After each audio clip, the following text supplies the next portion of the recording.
I am Elena, 34 years old. And today, I drove 9 brutal hours straight from my military base, navigating through blinding rain and endless interstate traffic, only to be turned away at the grand oak doors of my own brother's wedding. While I stood there on those pristine marble steps, absolutely exhausted from a grueling combat deployment overseas, wearing the crisp dress uniform I had earned through blood and sweat serving our country, my own parents physically blocked my path. My mother looked at the polished brass medals resting over my heart, curled her lip in pure, unfiltered disgust, and told me I looked like a cheap security guard. She told me I was socially unfit to mingle with their wealthy friends. She literally pointed to a small plastic QR code resting on the coat check table and said the words that finally broke a 34-year curse. Family members only. You can watch the ceremony from your car in the parking lot. But there was one massive, catastrophic detail my arrogant parents did not know. For the past 3 years, they had been secretly funding their entire extravagant country club lifestyle using a highly restricted corporate credit card tied directly to my defense logistics firm. And sitting completely alone in that dark parking lot, listening to the rain pound against my windshield, I pressed one single button on my phone that permanently froze their stolen wealth. Now, they are facing absolute financial ruin, a massive federal lawsuit, and they are desperately begging for the mercy they never once showed me. Before I tell you exactly how I systematically dismantled their fake high society empire piece by piece, hit that like button if you firmly believe that loyalty should never be a one-way street. And please, drop a comment letting me know where you are watching from tonight. Now, let us go back to the exact moment the storm broke. The drive from my logistics base in Virginia to Washington, D.C. was an absolute nightmare of endurance. I spent 9 solid hours gripping the steering wheel of my modest sedan until my knuckles turned completely white. The rain was relentless, pounding against the glass in heavy sheets, but I pushed through the exhaustion because I believed in duty. My dress uniform was perfectly pressed and hanging carefully in the back seat, protected by a plastic garment bag. I actually had to pull over and change in a damp, poorly lit gas station bathroom 20 miles outside the city limits. I stood in front of a cracked mirror, making sure every single ribbon, pin, and commendation sat exactly right on my chest. I was running on pure fumes.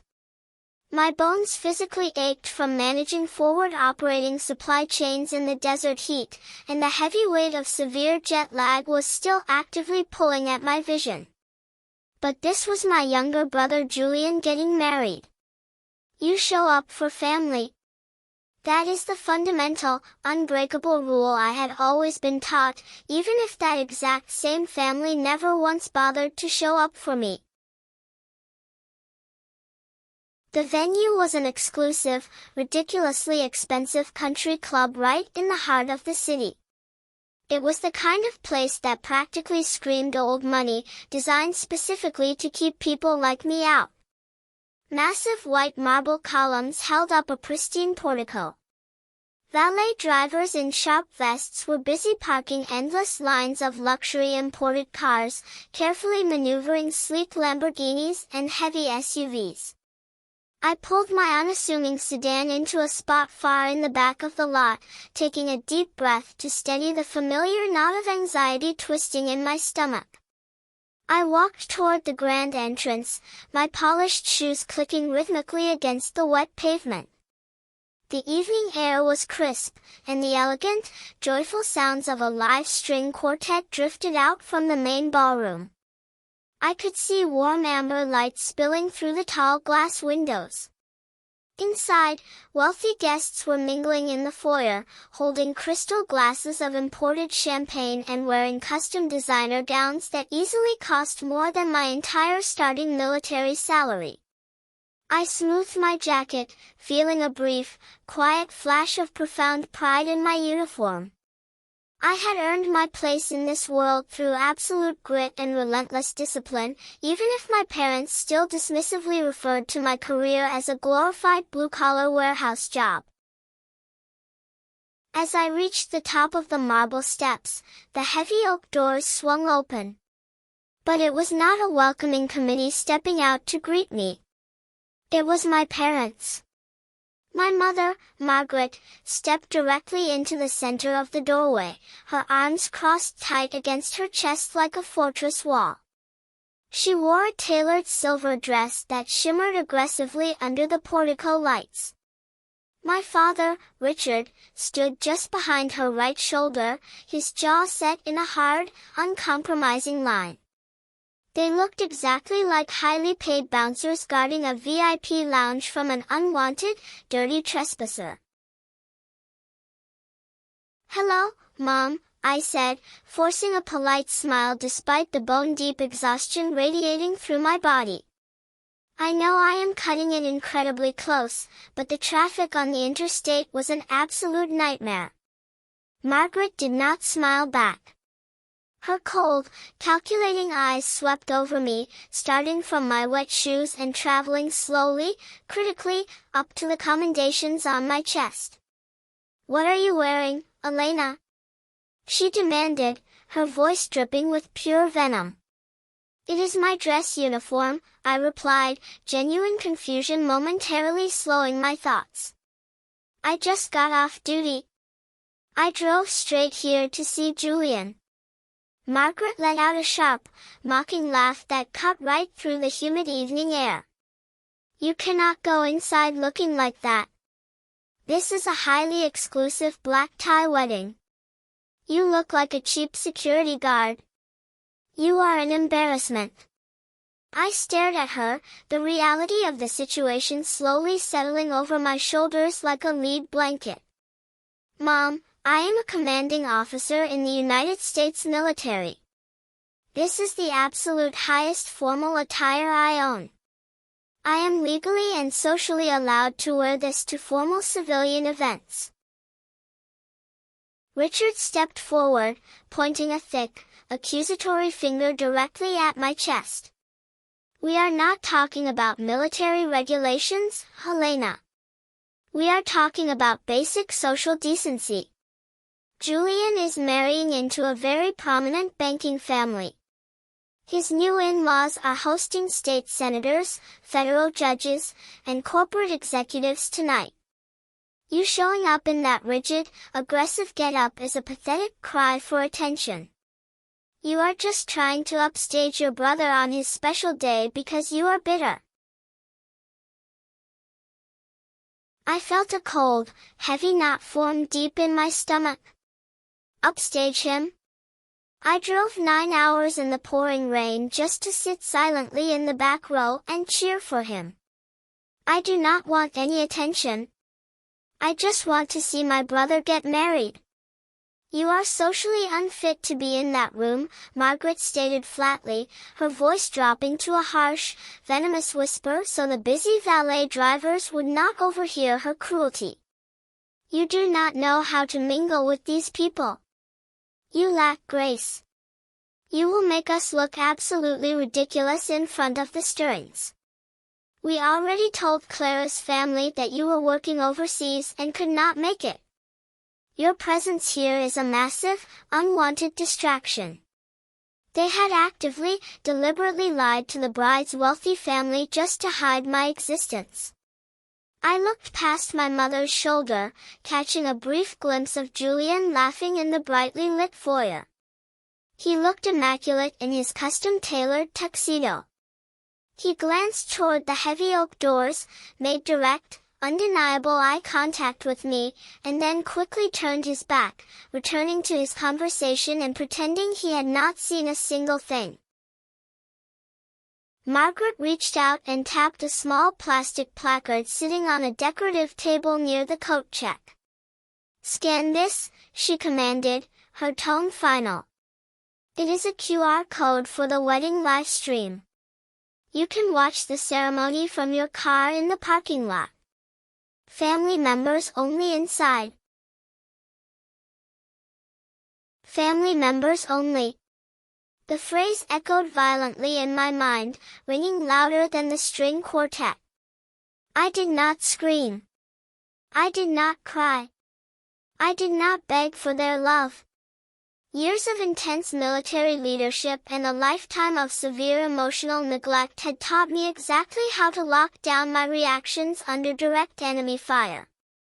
I looked at the QR code, then back at my mother's perfectly powdered, unyielding face. Instead of fighting for a place at a table where I was clearly despised, I let the bitter history between us dictate my final response. Understood, I said, my voice dangerously calm and completely flat. I gave them a crisp, perfectly executed military nod. Message received. I turned on my heel and began walking down the cold marble steps. I did not look back. 2 days later, my personal cell phone rang. It was Margaret, screaming completely hysterically into the receiver because the $35,000 catering bill for the farewell brunch had just bounced, and the venue manager was threatening to lock the doors and call the police. She demanded I fix the banking glitch immediately. I simply took a slow sip of my dark roast coffee, smiled at my computer monitor, and told her that company policy strictly prohibits non-family members from utilizing corporate assets. Then, I hung up the phone and prepared for war. To truly understand the absolute magnitude of their betrayal and the precision of my revenge, you have to understand the deeply toxic dynamic that defined my entire childhood. Growing up in a sprawling suburban household managed by Richard and Margaret meant living under a microscopic, unforgiving lens of constant social judgment. Everything they did was about appearances. Everything was about projecting a perfect, flawless image of generational wealth to their country club social circle. And I never, ever fit that curated image. Julian, my younger brother, was the undisputed golden child. He was their absolute masterpiece, groomed from birth for high society and perfectly molded to their greedy expectations. While I was taking grueling extra shifts at a local diner just to pay for my own college textbooks, my parents were happily liquidating their retirement accounts and aggressively draining their 401k to buy Julian a brand new Porsche 911 for his high school graduation. They bragged constantly at neighborhood HOA meetings about his massive college fund and his brilliant future, conveniently leaving out the fact that he failed half his university classes because he was too busy partying on luxury yachts. I was practical. I was straightforward. I chose the military over the corporate ladder they had originally envisioned for me. To them, I was just Elena, the rugged, uncultured disappointment who wore combat boots instead of designer high heels. At family Thanksgiving dinners, they would spend hours praising Julian for simply showing up in a nice sweater, while completely ignoring the fact that I had just received a major military promotion and a significant salary increase for commanding complex international supply chains. But despite their blatant, unapologetic favoritism, I still foolishly wanted their love. I still believed in the fundamental concept of family protecting family. 3 years ago, right before I deployed to a highly volatile combat zone in the Middle East, I sat at my parents' pristine marble kitchen table. I handed Richard a sleek, solid metal corporate credit card.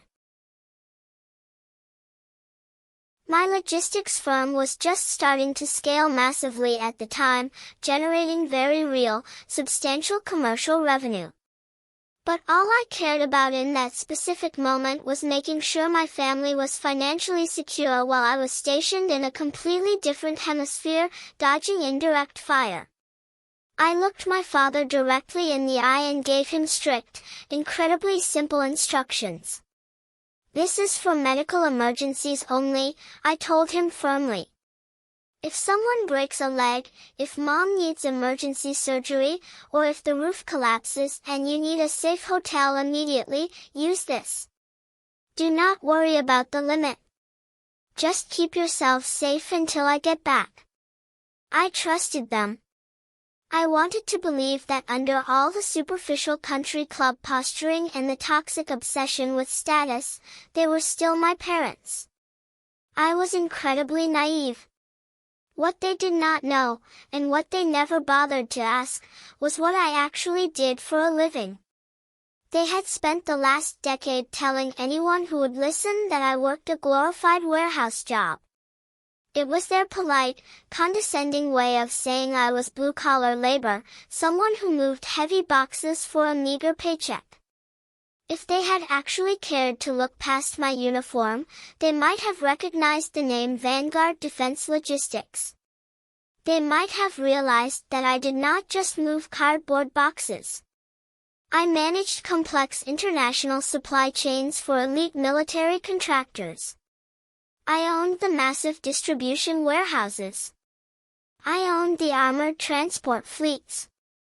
I owned the entire firm. When I got back to my car in that country club parking lot after being turned away from the wedding, the heavy exhaustion in my bones was suddenly replaced by a sharp, crystal-clear focus. Walking across that dark, wet asphalt, I finally accepted the undeniable truth. They would never see me as family. They only saw me as a bottomless financial resource to be exploited. The quiet interior of my modest sedan felt like a sanctuary.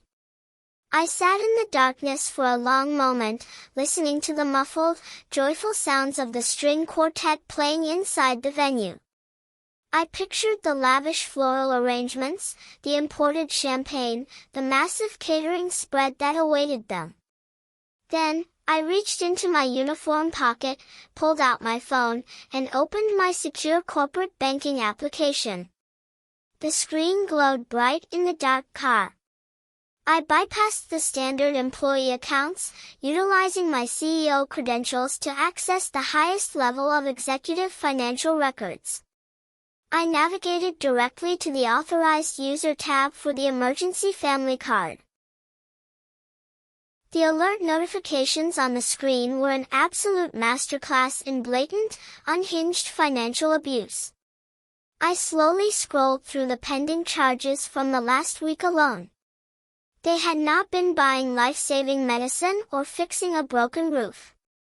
There was a $12,000 pending charge for imported white orchids from a luxury boutique florist in downtown Washington. There was an $8,000 authorization for a custom champagne tower and premium vintage wine. There was a massive $35,000 deposit hold for elite white glove catering services. And it did not stop at the wedding. I dug deeper into the historical transaction data, my jaw clenching tighter with every swipe of my thumb. I found a staggering charge from a boutique European travel agency, authorized right around the exact time Julian claimed he was going on a soul-searching trip to Italy to find his true purpose. I saw the massive down payment and subsequent monthly lease transfers for a second luxury vehicle, a bright red Ferrari, registered entirely under Julian's name. They had been funding this entire extravagant lifestyle, treating my defense firm like their own personal slush fund, assuming I was too busy dodging hostile fire overseas or simply too stupid to notice the missing capital. My heart beat with a slow, steady, mechanical rhythm. They had turned me away at the door just 20 minutes ago. They had looked at my uniform, the exact uniform I wore while earning the combat hazard pay they were currently spending on truffles and sports cars, and told me I was not family. I stared at the bright red button on my screen. It read, "Freeze all authorized users." Company policy strictly prohibited non-family members from utilizing corporate assets. I was simply enforcing the standard compliance rules. I did not hesitate for a single second. I pressed the button. I watched the small digital loading circle spin for a fraction of a second. Then, the pending status on the catering, the floral arrangements, and the champagne shifted. The text turned gray. Declined. Cancelled. Frozen. The digital trail of their extravagant theft vanished into the ether, leaving only denied authorization codes in its wake. The tight knot of anxiety that had lived in my chest for 34 years finally unspooled. I put the car in gear, merged onto the highway, driving away from their toxic illusion and heading back to my actual life. 48 hours passed in an absolute blur of highly profitable, laser-focused work. The disastrous wedding weekend melted away into a busy Monday morning at Vanguard headquarters. I sat at the head of my polished mahogany desk in my spacious corner office, bright sunlight streaming through the massive floor-to-ceiling windows that overlooked our bustling shipping yard. I was wearing a sharp, tailored navy business suit, my hair pulled back into a sleek professional twist. My desk was covered in complex digital schematics as my head of security, a massive former Marine named Marcus, dropped off the final compliance reports for a new $40 million government transport contract. That was when the frantic, hysterical phone calls from my mother started. And immediately after I hung up on her screaming demands to unfreeze the card and pay the caterer, the real warfare began. A new email pinged loudly in my secure corporate inbox. It was marked with high importance and an urgent read receipt request. The sender address belonged to a highly prestigious, exceptionally expensive civil litigation law firm based in downtown Washington. The subject line was written in bold, aggressive capitalized lettering, Notice of Intent TOSUE, Breach of Verbal Contract. I clicked the email open, my eyes scanning the dense, arrogant legal jargon. The message was drafted by a senior managing partner named Mr. Vance, clearly retained on an emergency basis by my furious father. The language was incredibly hostile, perfectly mirroring Richard's blustering, entitled tone. Vance stated that by issuing the emergency card to my parents, I had willingly entered into a binding verbal contract to provide ongoing financial support to the family estate. He audaciously claimed my sudden, unannounced freezing of the assets constituted a malicious breach of contract that caused severe emotional distress. I stared at the blinking cursor at the bottom of the screen, a quiet, genuine laugh escaping my lips. I did not draft a frantic reply defending my character.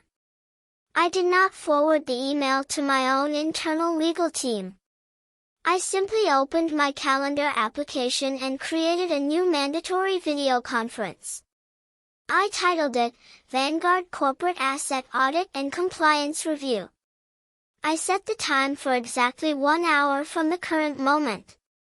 I added Richard, Margaret, Julian, and Mr. Vance to the mandatory attendee list. I attached a secure 50-page PDF file locked with a randomly generated passcode. They all accepted the invitation within 5 minutes, clearly believing this meeting was my formal, terrified surrender. Exactly 1 hour later, I clicked the link. The screen populated with a grid of 4 squares. I sat in my quiet office, my expression completely neutral and detached. In the next square, my parents sat together on the expensive cream-colored sofa in their sprawling living room, Richard wearing a smug, victorious smile with his arms crossed. In the third square, Julian glared aggressively into his camera from a luxury hotel suite, his tropical honeymoon entirely ruined by the furious scowl on his face.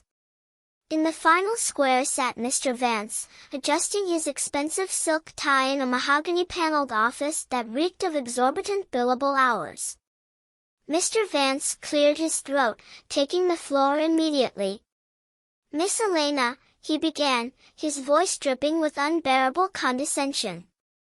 "I am glad you have decided to handle this situation like a rational adult.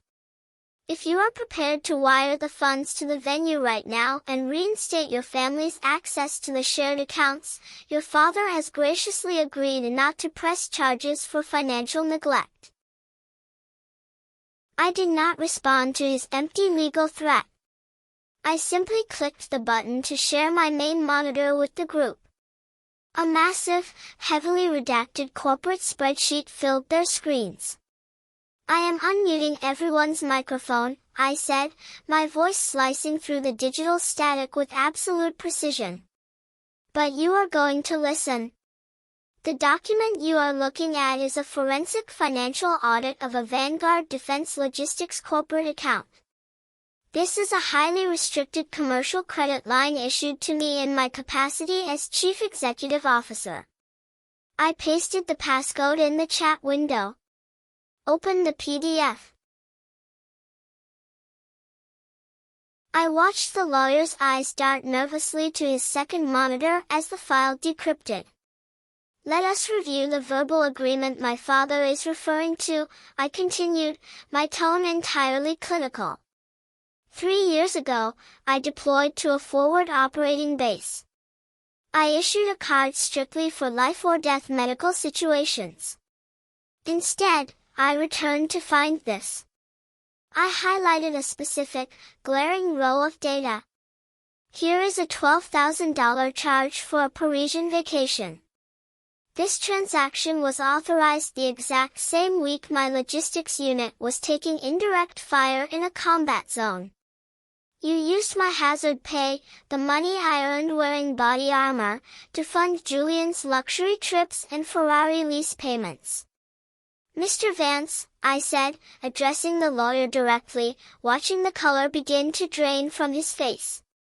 "I am sure a man with your extensive legal background understands the strict federal regulations surrounding corporate assets.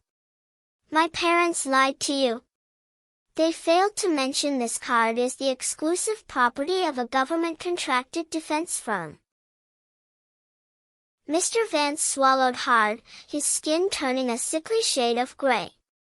He was putting the catastrophic pieces together in real time. "If you pursue this ridiculous lawsuit," I continued calmly, "I will not simply defend myself in civil court.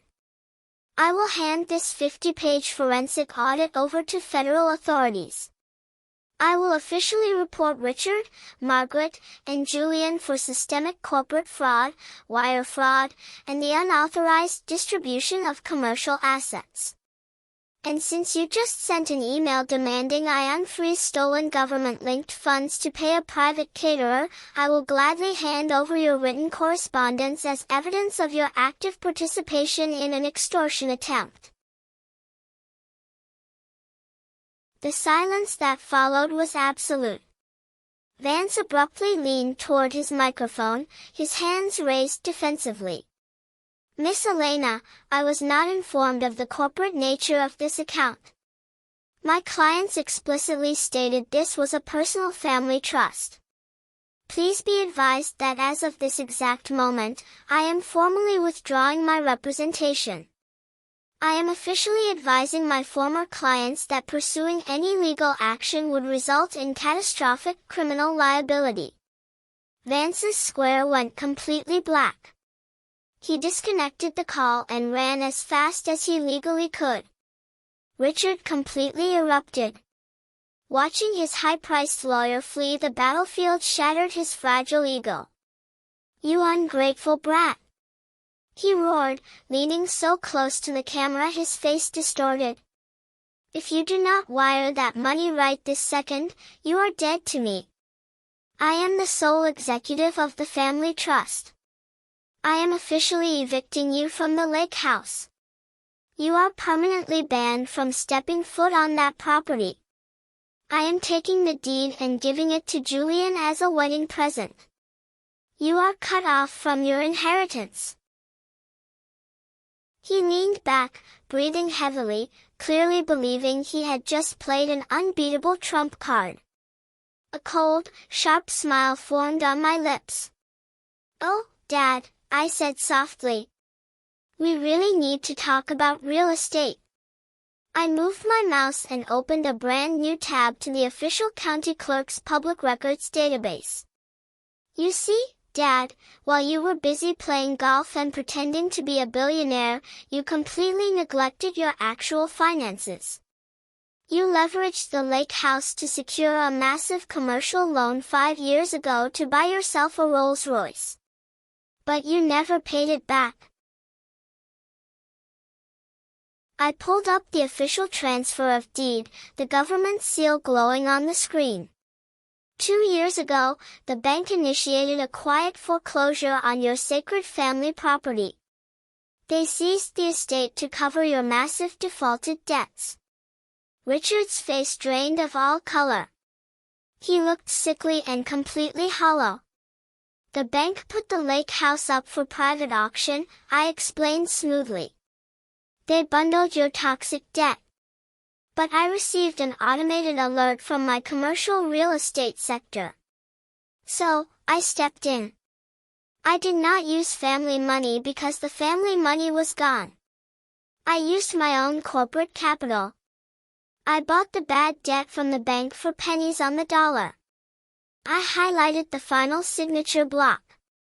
The registered owner of the property was Vanguard Real Estate LLC. "I bought the house, Dad. I own the estate. I own the land. The family trust went bankrupt 2 years ago. You do not own anything. And as the legal owner, I will be serving you with a formal 30-day notice of eviction by the end of the week." The reality of the brutal foreclosure hit Richard like a physical blow, leaving him gasping for air on camera, his mouth opening and closing like a suffocating fish. But Julian, entirely insulated by a lifetime of absolute privilege and violently enabled ignorance, refused to accept defeat. His face contorted into a mask of pure, vicious entitlement. He slammed his hands down on the desk in his luxury hotel suite. "You are bluffing!" Julian screamed, his voice echoing shrilly through my high-end office speakers. "You are making all of this up to ruin my honeymoon because you are a sick, jealous spinster. You think you have won, Elena, but you have absolutely no idea who you are dealing with. You forgot about Clara." Julian let out a frantic, breathless laugh, clinging desperately to his new wife's immaculate pedigree. "Clara's family is actual old money," he declared, his voice dripping with venomous, unearned triumph. "Her father, Edward Sterling, sits on the board of 3 different international banks. They have limitless wealth, not just some fake logistics company. They protect real family." Julian leaned closer to his webcam, his eyes manic and wild. "I am organizing a formal dinner with Clara's parents this Friday night at the Capitol Grill. I am going to sit down over a bottle of vintage Bordeaux and tell my new father-in-law exactly what kind of vindictive, jealous monster you are. And then I am going to ask him for a loan. He will write a check to buy that toxic debt directly from your little warehouse company without even blinking. They will hire a team of ruthless corporate litigators, and they will absolutely crush you in court. They will bury you in lawsuits until you are forced into bankruptcy." I did not raise my voice to match his hysteria. I did not defend my military service or my business. I let his frantic, desperate monologue hang heavily in the digital space for several long seconds. "That sounds like a wonderful plan, Julian," I said, my voice completely smooth and undeniably lethal. "Transparency is so incredibly important when merging 2 prominent families. I would hate for Mr. Sterling to invest his considerable capital without performing the proper due diligence. I will see you on Friday. I clicked the red button and ended the conference call, plunging my office into total silence. The digital ambush was complete. I leaned back in my ergonomic leather chair, stapling my fingers together, preparing to gather the physical documents for the upcoming dinner. But just as I began to organize the files, a soft, sudden chiming sound broke the heavy silence of my office. I glanced at my secondary monitor. It was a direct private message alert on my professional LinkedIn profile. The sender's name appeared in bold black letters at the top of the screen, Clara Sterling. Julian's new wife. The heir to the massive banking fortune. The message contained only two short, incredibly urgent sentences. We need to talk before this dinner on Friday. I found the audit you emailed to the lawyer. I did not reply with a lengthy justification or a defensive explanation. I simply typed an address for a small, independent coffee roaster located on a quiet street in Georgetown and set a time for later that same afternoon. It was neutral territory, far removed from the polished corporate banking hubs and the exclusive country club lounges where her family usually operated. I arrived 15 minutes early, securing a corner booth with my back to the wall, giving me a clear view of the entrance. I wore a tailored charcoal blazer, my posture relaxed but completely alert. I placed a reinforced, waterproof tactical briefcase on the table in front of me. Clara Sterling walked through the glass door exactly on time. I recognized her immediately from the excessive, glowing wedding photos Julian had plastered across social media.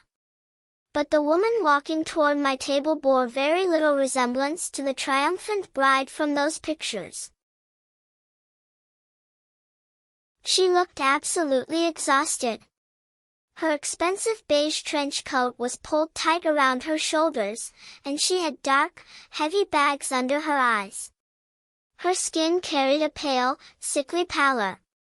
She slid into the booth across from me, moving with a rigid, mechanical stiffness. She did not offer to shake my hand. She simply stared at me, her eyes scanning my tailored clothes and my steady, unwavering expression.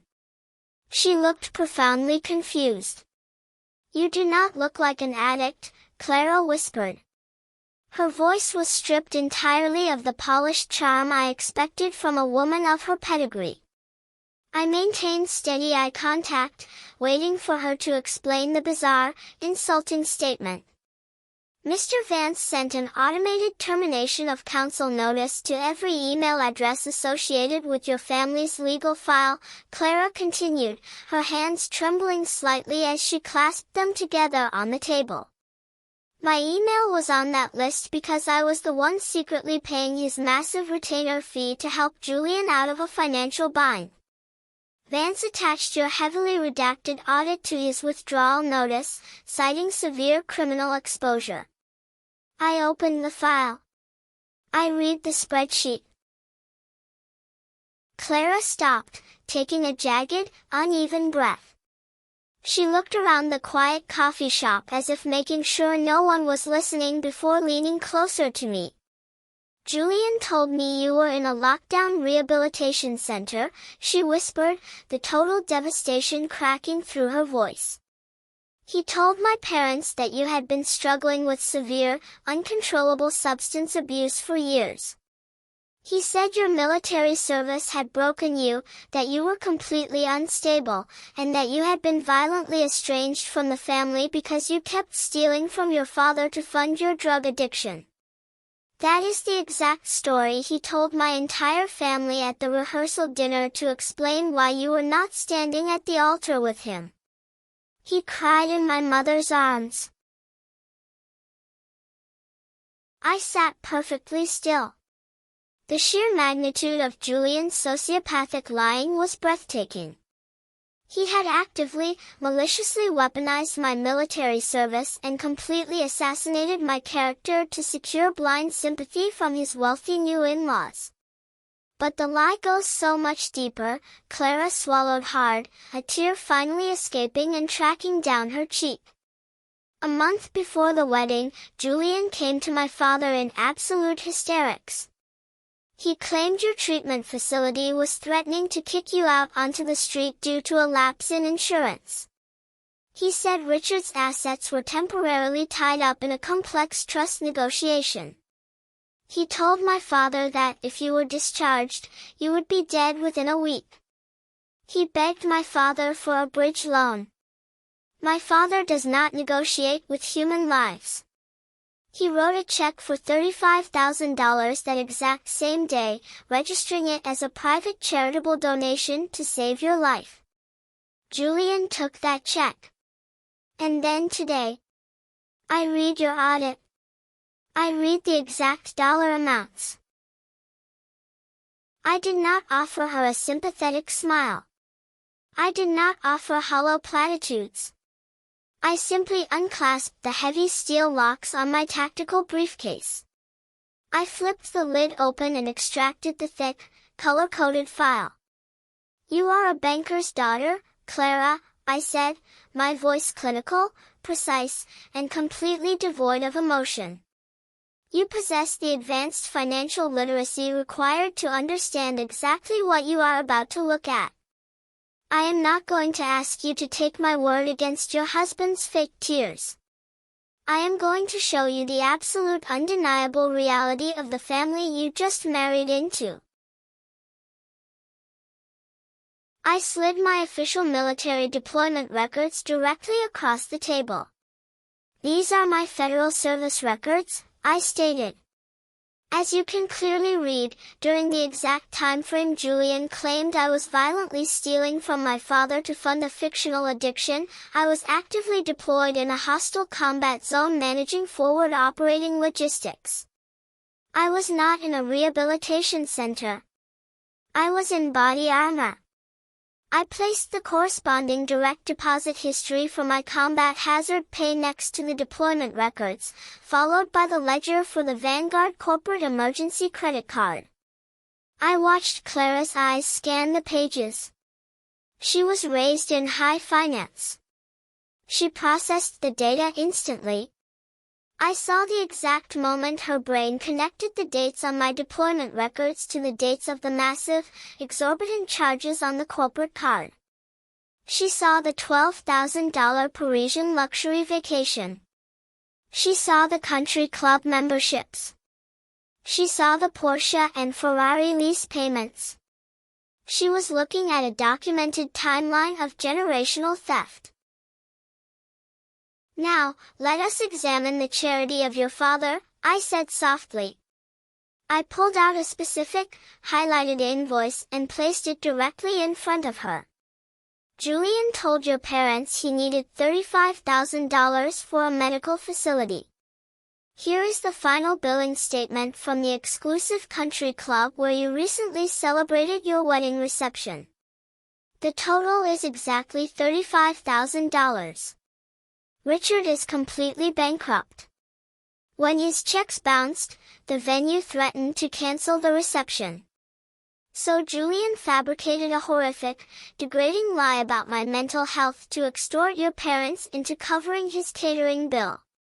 He used your family's genuine compassion to pay for his champagne tower." Clara stared at the catering invoice. Her skin turned a shade of ash. The reality of the grift was absolute. Her husband had not just lied to her. He had actively, maliciously defrauded her family to maintain a pathetic illusion of wealth.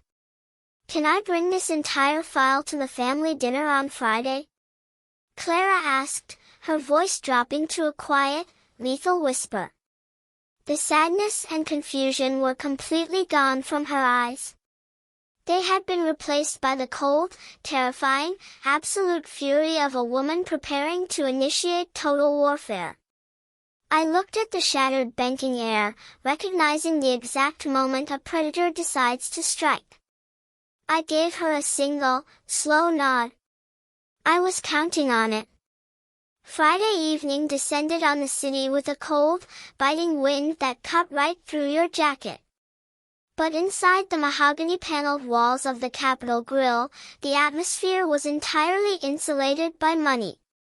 It was the kind of restaurant where the steaks cost more than a standard car payment and the waitstaff memorized your preferences before you even sat down.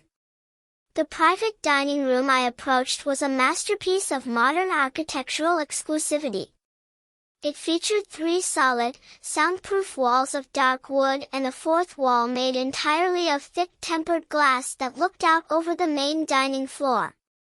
It allowed the occupants to be seen by the general public while remaining completely untouchable.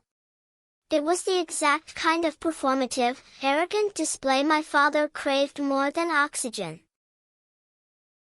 I stood in the shadowed hallway just outside the glass, perfectly positioned in a blind spot where I could see them, but they could not see me. I watched the scene unfolding inside the room with complete, clinical detachment. Richard sat at the head of the long oak table wearing a bespoke suit he no longer owned the rights to, holding a crystal glass of expensive Cabernet.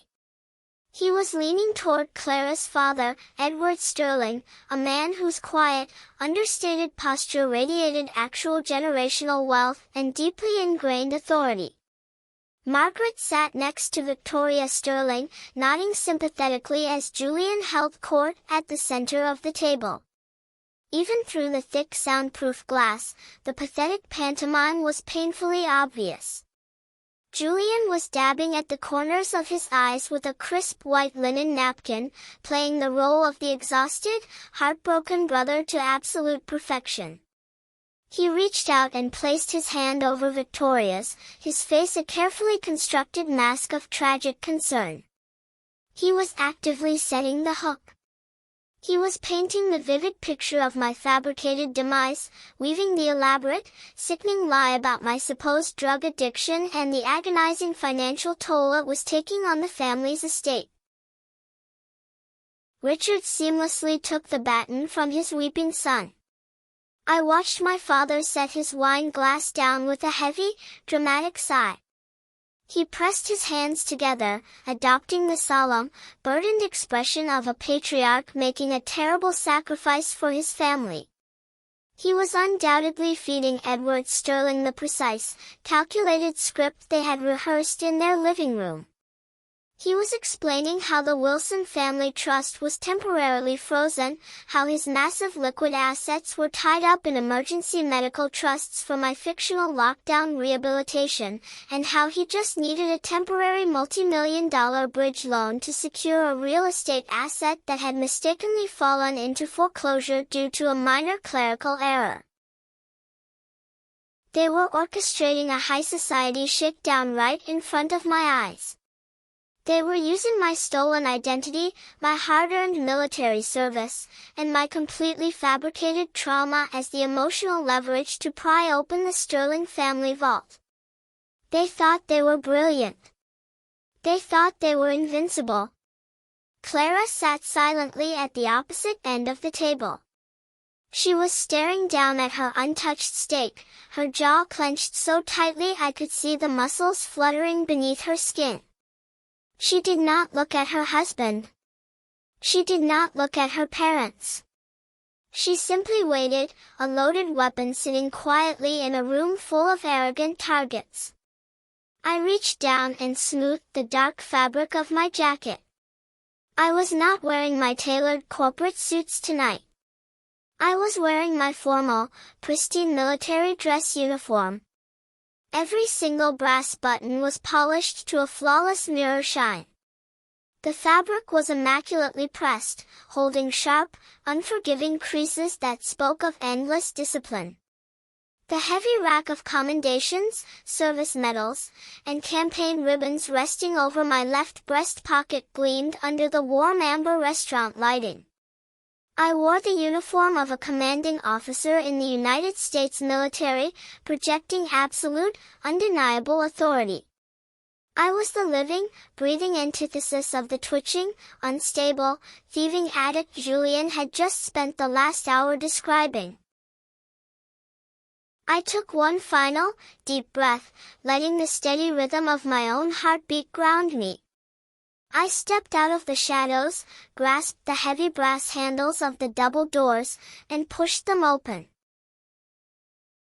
The heavy glass doors swung inward with a smooth, silent glide. I stepped across the threshold, letting the doors close behind me with a soft, final click that completely sealed the room. The reaction was instantaneous and entirely chaotic. Julian was mid-sentence, a perfectly practiced, pathetic tear rolling down his cheek as he spoke to his mother-in-law. His eyes flicked toward the door, registering my physical presence. The words died instantly in his throat. He froze completely, his hand hovering in the air holding the linen napkin. The blood drained from his face so fast he looked as if he had just seen a ghost manifest over his dinner plate. Richard abruptly stopped talking. His head snapped toward the entrance. The arrogant, confident flush vanished from his cheeks, replaced by a sickening, chalky pallor. The wealthy patriarch completely evaporated, leaving behind a terrified, cornered fraud staring down the barrel of his own destruction. Edward and Victoria Sterling looked up at me, their expressions shifting rapidly from polite engagement to total, unadulterated bewilderment. They looked at my crisp, immaculate uniform. They looked at my completely sober, disciplined posture. They looked at the medals representing years of dedicated overseas combat logistics. Their sharp minds clearly struggled to reconcile the commanding officer standing in front of them with the pathetic, violently unpredictable degenerate Julian had just described in vivid, agonizing detail. "Who are you?" Edward Sterling asked, his voice thick with genuine confusion, his eyes narrowing as he assessed my uniform. I did not get the chance to answer him. The sheer, overwhelming panic of the moment finally shattered Margaret's fragile composure. The illusion was collapsing right in front of her wealthy peers, and her brain defaulted to pure, unhinged hysterics. She pushed her chair back so violently it tipped over and crashed against the hardwood floor. She lunged to her feet, waving her arms frantically toward the glass wall, desperately trying to flag down the maitre d' standing in the main dining room. "Security!"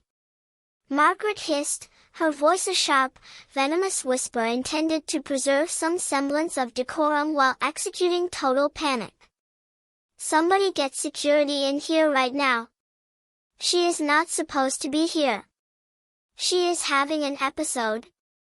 She turned her frantic, wide eyes toward Victoria Sterling, attempting to forcefully maintain the crumbling lie. "I am so sorry, Victoria," Margaret babbled, stepping physically between me and the dining table as if I were carrying a live grenade. "This is exactly what we were talking about. She is completely unstable. She breaks out of her treatment centers and steals military uniforms to impersonate officers. It is a severe psychological delusion. She is dangerous. We need to have her removed before she becomes violent." Margaret took a step toward me, her hands raised, attempting to physically herd me back out the door before I could speak a single word. "You need to leave," she gritted through her teeth, her eyes wide with a terrifying, desperate rage.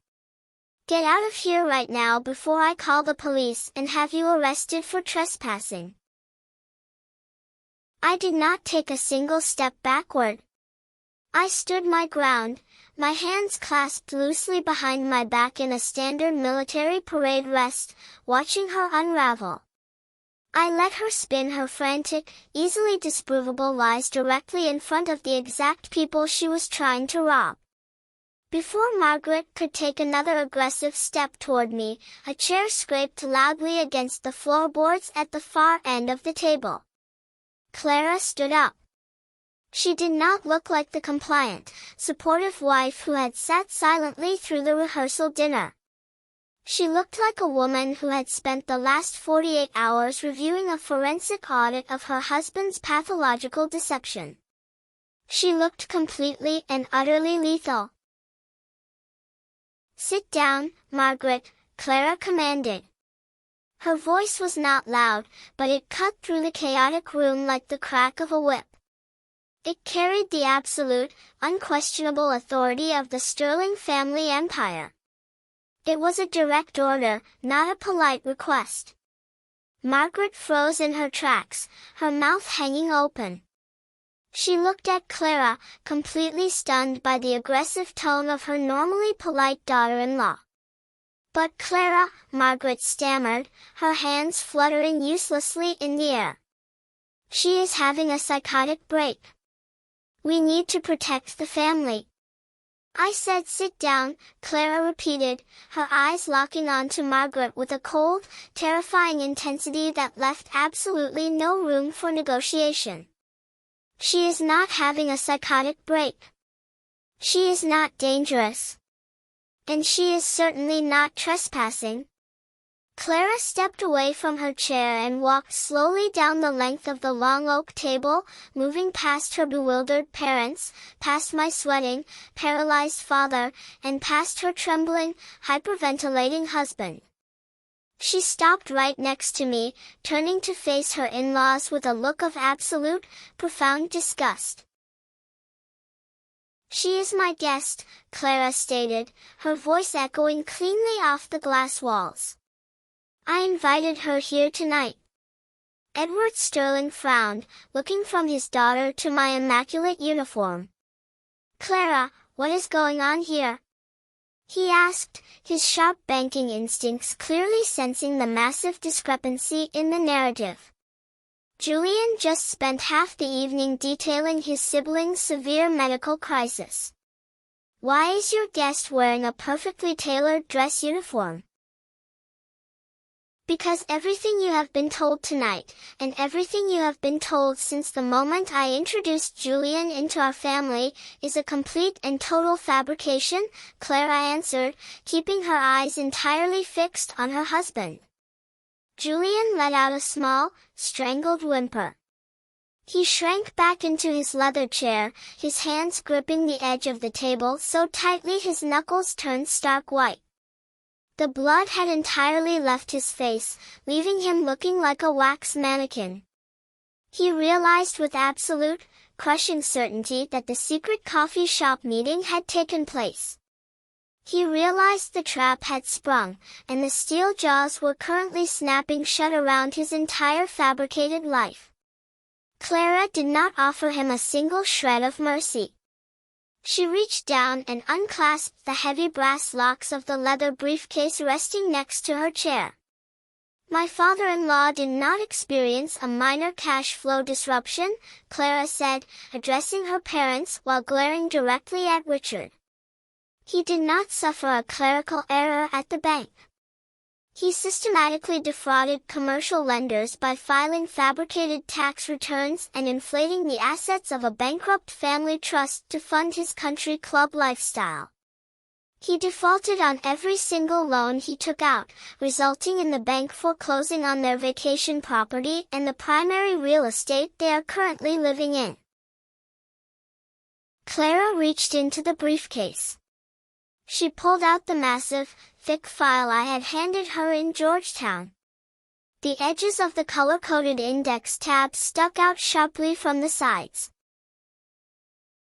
"And my husband did not ask you for a $35,000 bridge loan to save a life from a medical discharge," Clara continued, her voice dropping to a low, furious growl.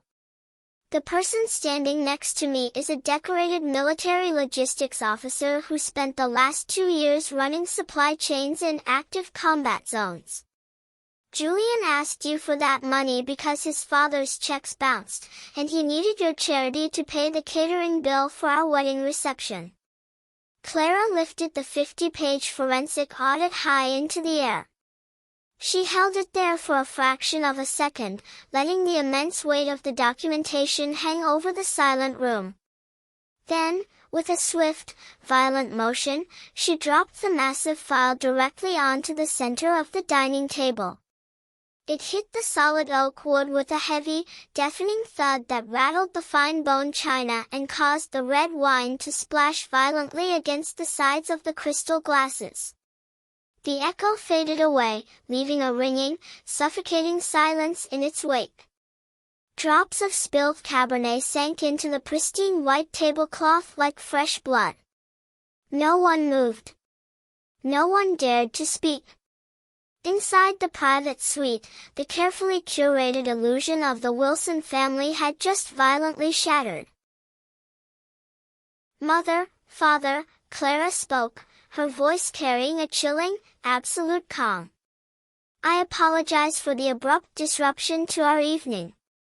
I know we came here tonight to discuss a financial partnership and a massive college fund trust between our families. But before you write another check, you need to know exactly who you are sitting across from. You need to understand the reality of the people I foolishly married into." Victoria Sterling stared at the thick, color-coded audit resting next to her wine glass. She looked from the folder up to her daughter, her elegant features tightened with confusion. She then shifted her gaze to me, taking in the sharp-pressed lines of my military dress uniform and the polished brass medals resting over my heart. The cognitive dissonance was clearly overwhelming her. "Clara, what is this?" Victoria asked, her voice trembling slightly. "Julian just spent the last 40 minutes telling us about a secure facility and a life-threatening addiction. He said family heirlooms were stolen to fund habits." "That is exactly what Julian told me," Clara replied, turning her cold gaze down toward her husband. "That is the story he spun for our entire family to explain why his only sibling was absent from the wedding. It was a tragic, compelling narrative designed to extract maximum sympathy. But it was a completely calculated lie." Clara tapped her index finger sharply against the cover of the forensic audit. "A month before the wedding, Julian came to you in absolute hysterics," Clara continued, addressing her father. "He claimed the treatment facility was threatening a discharge due to a lapse in insurance. He claimed Richard's assets were temporarily tied up in a trust negotiation. You wrote a check for $35,000 that very afternoon. You registered it as a private charitable donation because you are a good, honorable man who wanted to help your future son-in-law save his family." Edward Sterling sat perfectly rigid in his leather chair, his keen, analytical eyes locked onto Clara. "And where did that money actually go?" Edward asked, his voice dropping an entire octave. Clara did not hesitate. She opened the file and slid a highlighted, itemized invoice directly across the polished oak to her father. "It went to the country club," Clara stated flatly. "The $35,000 you donated to save an imaginary addict was exactly the amount required to cover the final catering bill for our wedding reception. Richard is completely bankrupt. His checks bounced. The venue threatened to cancel the reception. So Julian fabricated a horrific..." Clara pointed directly at me, her hands steady and resolute. "She did not steal from them," Clara declared to the room. "They stole from her. While Julian was telling you about a dangerous, unstable degenerate, she was actively deployed in a hostile combat zone. And while she was downrange wearing body armor and managing federal supply chains, Richard and Julian were intercepting her combat hazard pay. They used her military direct deposits to fund their country club memberships. They drained her accounts to pay for Julian's designer lifestyle." The atmosphere in the room shifted instantly. The polite high society confusion vanished, replaced by an intense, volatile energy. Richard could no longer handle the exposure. The fragile ego that had driven him to commit massive federal fraud finally snapped. He slammed both of his hands down onto the dining table, rattling the silverware. He pushed himself to his feet, his face flushing a dangerous, dark purple. "You do not understand anything about our world," Richard bellowed, pointing a shaking, accusatory finger at Clara. He completely ignored the devastating evidence on the table, defaulting to the arrogant, blustering entitlement he had utilized his entire life. "You sit there in your high ivory tower judging us, but you have no idea what it takes to survive in this circle. We had a certain standard to maintain. We had social obligations. Do you know what happens to a family when they lose their standing? Do you know how quickly these people turn on you?" Richard swept his hand toward his wife and son, demanding validation for his crimes. The money from the trust, the loans, even those corporate accounts, those were necessary family sacrifices. They were investments in our future. We did what we had to do to ensure Julian could secure a proper future, to ensure he could walk into your elite social circles and belong. You should be thanking me. I built the perfect son for your family. I just needed a temporary bridge to finalize the transition. It is not theft if it stays within the family. Edward Sterling stood up. He did not rush. He did not slam his hands on the table. He simply rose from his chair with a slow, deliberate physical presence that instantly commanded the entire room. Edward Sterling had built his international banking empire only after a long, distinguished career in the armed forces, retiring with 2 stars as a general. Edward took a single step forward, leaning slightly over the table.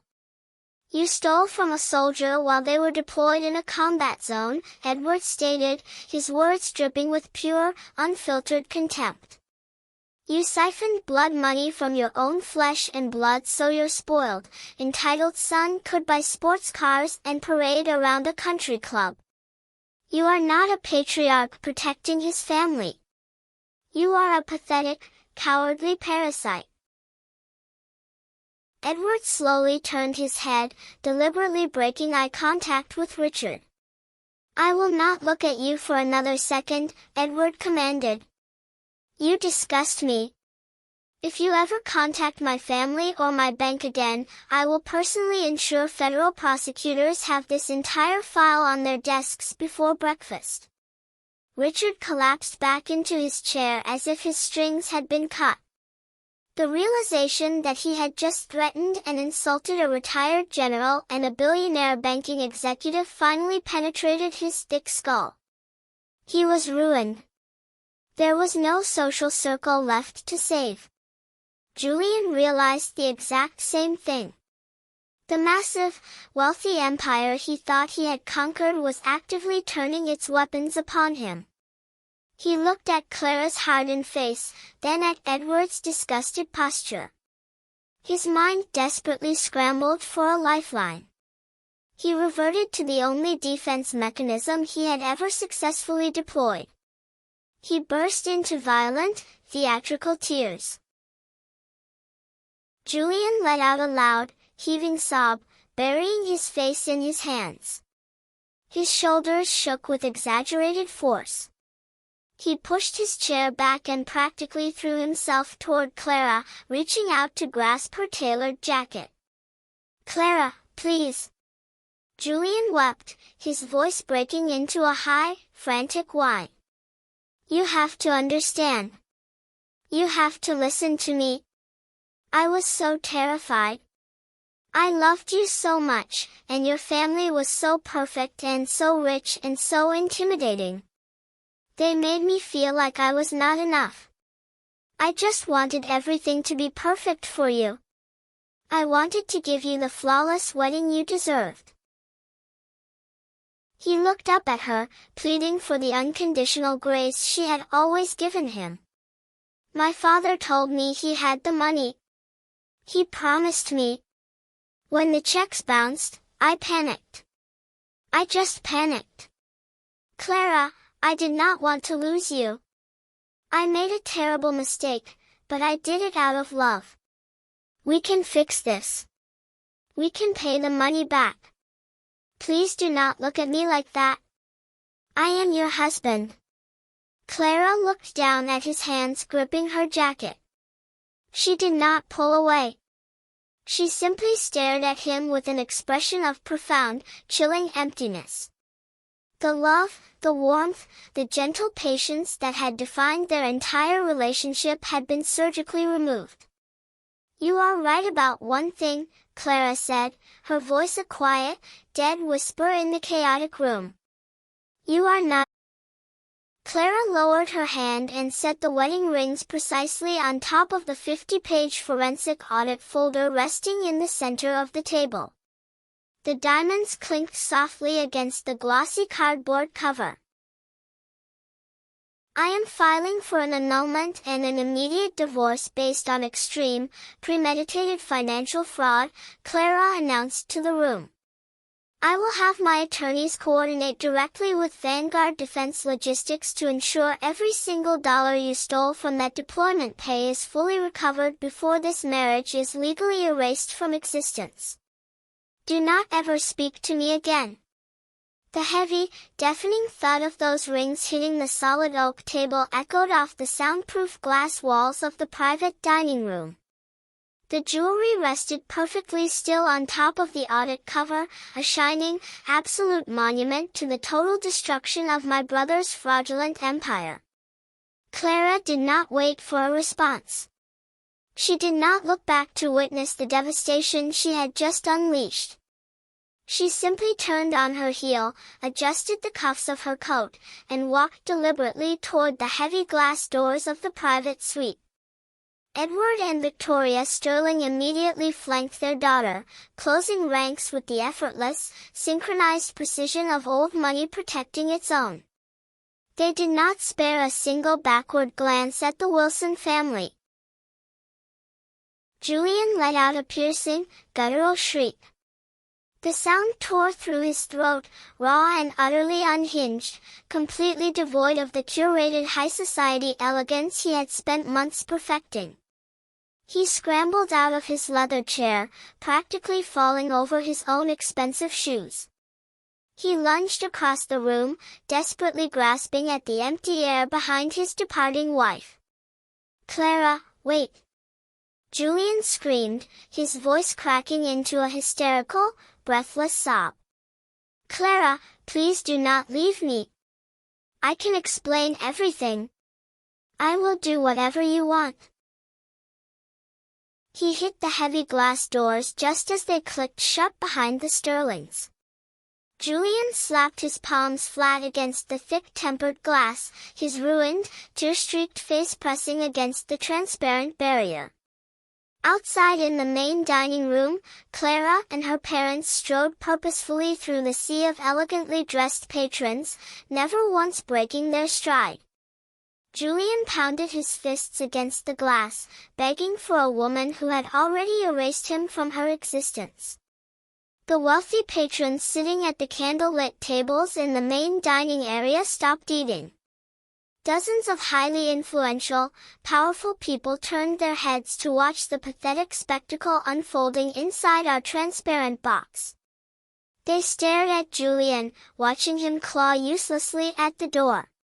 He was completely exposed, displayed like a frantic, trapped animal in a luxury zoo exhibit.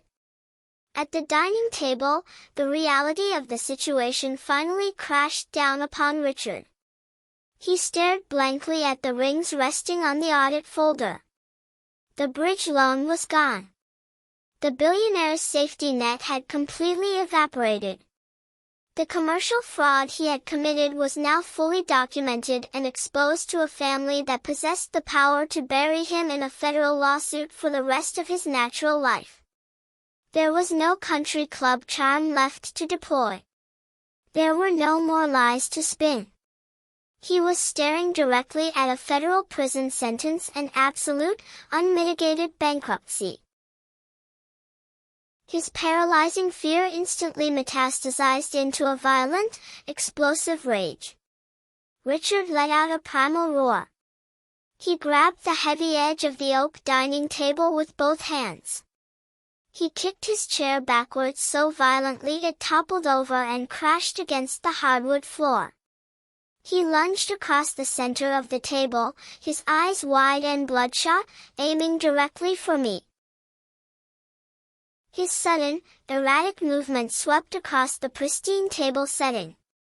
Fine bone china shattered onto the floor. Crystal wine glasses snapped at their stems. A full bottle of vintage Cabernet tipped over, sending a dark, crimson wave of red wine violently across the white linen tablecloth. The liquid splashed over the edges of the forged commercial loan applications, soaking into the paper like fresh blood. "You ruined us!" Richard bellowed, his face contorted into a mask of pure, irrational hatred. He scrambled over the ruined dinner plates, his arms flailing wildly as he desperately tried to reach my throat. "You vindictive, jealous monster! You destroyed your own brother! You destroyed this family! I will kill you for this!" I did not flinch. I did not step back. I did not raise my voice or show a single ounce of fear. Years of operating in hostile, unpredictable combat zones had conditioned my heart rate to remain perfectly steady under direct fire.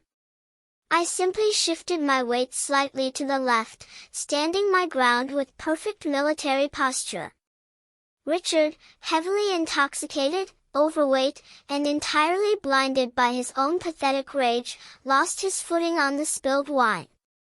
He slipped hard against the polished oak wood, his arms crashing uselessly onto the table mere inches from my decorated dress uniform. He lay sprawled across the ruined dinner setting, gasping for breath, his expensive suit jacket soaking up the spilled Cabernet. I looked down at the man who had spent his entire life valuing an illusion of wealth over his own child. I felt absolutely nothing for him. No pity, no anger, only the cold, clinical satisfaction of a successfully executed operation. I reached inside the inner breast pocket of my uniform jacket. I pulled out a single, crisp, legally notarized document. It was sealed inside a clear plastic protective sleeve to ensure it remained pristine. I held it deliberately in the air, making sure the harsh overhead light caught the official county watermark. Then, with a smooth, calculated motion, I dropped the document directly onto the table, sliding it through the spilled wine until it stopped right beneath Richard's gasping, red face. "Since you defaulted on the debt, drained the accounts, and just admitted to financial fraud in front of multiple witnesses," I stated, my voice ringing out with absolute, undeniable authority, "I am officially foreclosing. You have 30 days to pack." Margaret, who had been sitting frozen in her chair, let out a choked, horrifying gasp. She leaned forward, her shaking hands hovering over the plastic sleeve. She read the bold black letters printed across the top of the document. Official 30-day notice to vacate. The complete, devastating reality of her situation finally breached her profound state of denial. The primary estate, the massive pillared suburban mansion where she hosted her elite charity galas, was legally gone. They were not homeowners negotiating a temporary setback. They were delinquent tenants being formally evicted. Before Margaret could launch into another hysterical fit of denial, the heavy glass doors of the private suite swung open. It was Thomas, the general manager of the Capitol Grill, a tall, impeccably dressed man radiating furious professional authority. He was flanked by two large, imposing security guards wearing dark suits and earpieces. The chaotic, violent display inside the glass room had completely disrupted the exclusive dining experience of the entire restaurant. "Sir," Thomas said, his voice hard and uncompromising as he looked directly at Richard, who was still struggling to push himself up from the wine-soaked table. "I must ask you to leave the premises immediately. Your behavior is completely unacceptable, and you are disturbing our other guests." Richard blinked, his brain struggling to process the sudden intrusion. "Do you know who I am?" Richard slurred, his arrogant reflex kicking in even as he stood dripping with wine and failure. "I am Richard Wilson. I am a premier member here. You cannot throw me out." "I know exactly who you are, Mr. Wilson," Thomas replied, his tone dripping with absolute disdain. "And your premier membership is permanently revoked as of this exact second. You will gather your belongings and exit this building immediately, or I will have these officers physically drag you out and I will personally call the police to press charges for the destruction of our property." The threat of police intervention finally pierced through Richard's intoxicated rage. He realized that a police report would instantly trigger an investigation into the very federal fraud he was desperately trying to outrun. His shoulders slumped. The remaining fight completely drained out of him. Margaret stood up mechanically, grabbing her expensive handbag, her eyes staring blankly at the floor. The shock of the eviction and the intense, burning humiliation of being thrown out of a high-end restaurant had rendered her entirely catatonic. Julian pushed himself away from the glass door. His tears had ruined his face. He looked at the abandoned wedding rings resting on the audit folder, then looked at me. There was no more bluster. He had gambled his entire existence on a massive sociopathic lie, and he had lost everything. Julian didn't just lose his marriage, he lost custody of his entire fabricated life. The two security guards stepped into the room, their physical presence leaving no room for argument. They flanked Richard and Margaret, silently directing them toward the exit. "Move," Thomas commanded, gesturing toward the door. I stepped back, clasping my hands behind my back, and watched them go. Richard, Margaret, and Julian walked out of the private suite. They were forced to march directly through the center of the main dining room. Every single wealthy, influential patron in the restaurant stopped what they were doing to watch the procession. The Wilsons were forced to endure a grueling, agonizing walk of shame under the harsh, unforgiving glare of the exact social class they had destroyed themselves trying to impress.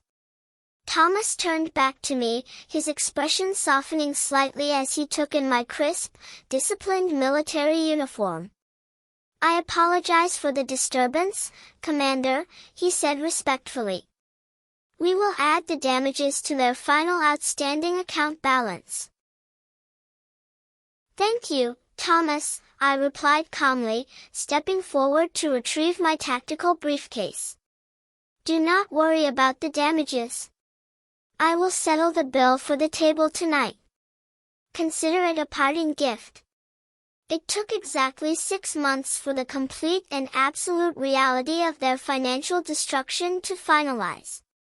The federal fraud investigation triggered by the unpaid commercial loans swiftly dismantled any remaining illusions Richard held about his social standing or his ability to talk his way out of consequences.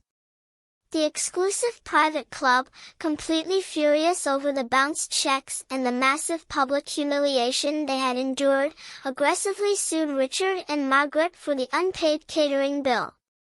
Without their leveraged trust fund, their stolen credit lines, or the military hazard pay they had been siphoning from my accounts, they had absolutely no way to pay the judgment. The resulting legal fees and court-ordered penalties completely decimated their already crumbling credit scores. Clara processed the divorce with lethal, unyielding efficiency. Her family's high-powered legal team severed Julian from the sterling banking fortune before he could even attempt to lay claim to a single dime. They buried him in airtight non-disclosure agreements and aggressive counterclaims that left him completely paralyzed. Stripped of their stolen assets, their luxury cars aggressively repossessed by angry lenders, and effectively blacklisted from every single high society circle in the city, the three of them were forced to face the brutal reality of the working class they had always openly despised. With their primary estate rightfully reclaimed by my corporate portfolio, Richard, Margaret, and Julian were forced to relocate into a cramped, poorly insulated two-bedroom apartment in a decaying industrial suburb.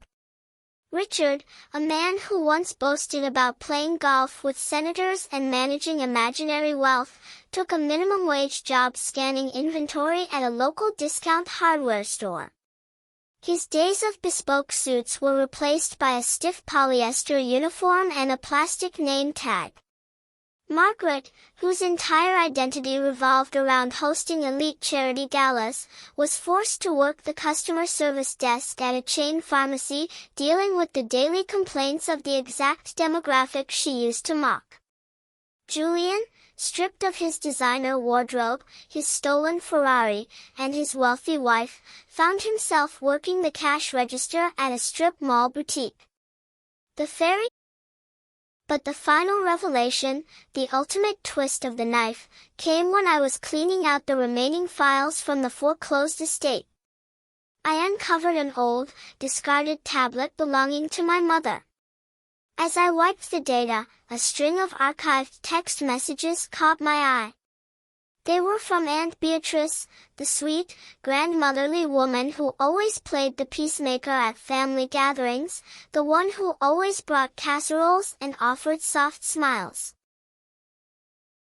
The messages revealed that Aunt Beatrice was the actual architect of my public humiliation at the wedding. She had spent months dripping poison into Margaret's ear, convincing her that my military uniform would offend the Sterlings, intentionally manipulating my parents into blocking me at the door. Why? Because Beatrice wanted to ensure her own son, my awful cousin Leo, remained the designated backup beneficiary for the family trust. She wanted me completely out of the picture to secure Leo's financial future. I realized that the family I thought I had died that night at the restaurant, and that dinner was simply their funeral. I sent copies of those text messages to every single relative in our extended family, exposing Beatrice's manipulative treachery, and then I blocked all of their numbers. I cut the entire toxic bloodline off, permanently. I did not waste another second watching their downfall. I was entirely too busy building my own empire. With my combat tour officially concluded, I transitioned out of active duty and stepped fully into my role as the Chief Executive Officer of Vanguard Defense Logistics and Vanguard Real Estate. The heavy, suffocating burden of trying to earn the love of a family that only valued my financial utility was completely gone. In its place, I found a profound, unshakable peace. Operating my companies no longer felt like a contingency plan against my father's reckless, arrogant spending. It was a thriving, globally expanding enterprise built on military precision, fierce integrity, and raw, unfiltered hard work. We doubled our commercial acquisition portfolio in a single quarter, securing massive multi-million-dollar supply chain contracts across 3 different continents. I moved my corporate headquarters into a sprawling, state-of-the-art glass facility in downtown Washington. I no longer spent my nights worrying about fraudulent loans, toxic family dynamics, or wondering why I was never good enough for my own parents. I spent them steering a highly profitable corporation toward international dominance, surrounded by people who respected my discipline and valued my leadership. Thanksgiving arrived with a crisp, clear chill in the air, but the inside of the lake house radiated warmth and genuine, vibrant life. I had completely renovated the property, aggressively stripping away the ostentatious, gaudy country club aesthetic my mother had favored. I replaced it with clean, modern architecture, utilizing natural stone and rich timber that honored the stunning natural beauty of the surrounding water. The massive stone fireplace roared to life, casting a golden, comforting glow across the spacious living room. The house was not filled with pretentious socialites, fake friends, or people desperately trying to impress each other with fabricated wealth. It was filled with my actual chosen family. My loyal military brothers and sisters, the people who had watched my back in hostile combat zones and truly understood the meaning of sacrifice, shared stories, and cracked jokes on the deep leather sofas. Marcus, my head of security, and Sarah, my brilliant financial assistant, laughed loudly in the expansive kitchen as we prepared the massive holiday feast, moving with the same coordinated efficiency we applied to our global supply routes. And sitting at the center island, reviewing a new commercial real estate acquisition file with a genuine, relaxed smile, was Clara. She had not just survived the brutal exposure of Julian's grift, she had thrived. The shared experience of dismantling the Wilson family fraud had forged an unexpected, ironclad respect between us. We had bonded over a mutual appreciation for transparency, hard data, and ruthless accountability. She had become one of my closest, most reliable friends and a highly trusted financial partner for Vanguard's domestic expansion strategy. The energy in the room was entirely authentic and undeniably powerful. There were no hidden agendas simmering beneath the surface, no desperate grabs for unearned social status, and absolutely no lies holding the foundation together. I poured a round of vintage bourbon, the amber liquid catching the firelight as I filled the heavy crystal glasses. I tapped my glass against the granite countertop, the sharp, clear ring instantly getting everyone's attention. The room quieted down, turning their smiling, expectant faces toward me. I looked at the incredible, fiercely loyal people surrounding me, taking in the absolute perfection of the life I had built from the ashes of my past. I raised my glass high into the air, feeling the profound weight of my own hard-won victory. They stopped me at the door and told me I wasn't family, I said, my voice steady, resonant, and filled with absolute gratitude. Turns out, it was the greatest gift they ever gave me. Sometimes the most profound and painful betrayals come from the exact people who were supposed to protect us. For years, I operated under the flawed belief that blood inherently dictated loyalty. I allowed my family's relentless pursuit of high society status and their toxic obsession with appearances to dictate my own internal value. But the undeniable truth I learned the hard way is that respect cannot be bought with stolen money. And genuine love should never, ever require you to sacrifice your own peace, sanity, or financial security. If you find yourself constantly shrinking to fit into a space where you are only valued for what can be extracted from you, it is time to walk away. Real family does not drain your accounts, fabricate malicious lies about your character, or use your darkest moments to fund their illusions of grandeur. True family is built on a solid foundation of fierce integrity, mutual respect, and authentic connection. It is the people who stand by your side when the reality is ugly, the people who share the trenches with you, and the ones who defend your honor when you are not in the room.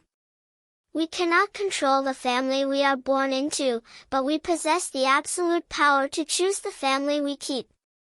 Severing ties with toxic relatives is never a sign of failure. It is the ultimate act of self-preservation and incredible strength. You have every right to foreclose on relationships that repeatedly bankrupt your spirit. Have you ever faced something similar with your own family? Have you ever had to draw a hard line to protect your own peace? Share your story in the comments below, and don't forget to like and subscribe so you don't miss the next journey. Thank you so much for listening.